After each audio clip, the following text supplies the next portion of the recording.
आज आमर special enforcement unit mobile unit officer एवं स्टाफ माने भुवनेश्वर मंचेश्वर थाना अंतर्गत चकई साहाणी अंचल रेड करी दी जन एक्यूज जो माने कि गोटे स्कूटी साहाय्य चोरा रे ब्राउन सुगर कारबार करते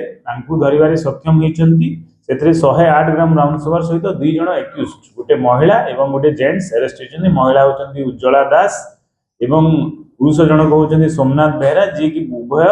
चकई साड़ी बासिंदा अटंती एवं यही केस रे उज्ज्वला दास जो अच्छा से तांकर फैमिली बैकग्राउंड जो अच्छी पुओ एवं अन्य फैमिली मेंबर्स आगु ब्राउन सुगर केस रे जड़ित होगी जेल जाए। बर्तमान तो आम या प्रथम थर एप्रिहेंड कर फैमिली मेंबर्स क्रिमिनल बैकग्राउंड अच्छी से चेक करूँ एवं यांकर भी जो एक्यूज मानकर क्रिमिनल एंटीसीडेंट नबू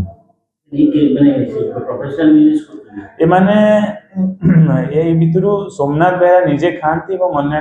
लोक सप्लाय करती। उज्ज्वला दास से गोटे चिराचरित हबिचुआल ऑफेंडर अच्छा फैमिली मेंबर्स को सहायता रे से प्रोफेशनली ब्राउन सुगर बेपार कर तो बर्तमान इन्वेस्टिगेशन करूँ किंतु उज्ज्वला दास को फैमिली बहुत दिन है बेपार अच्छा जड़े दी जन ऑलरेडी फैमिली मेंबर्स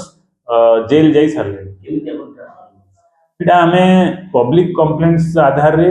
इंफॉर्मेशन जो हमको मिलूँ से आम फर्दर तदंत करी से एरिया रे आम धरवे सक्षम यहाँ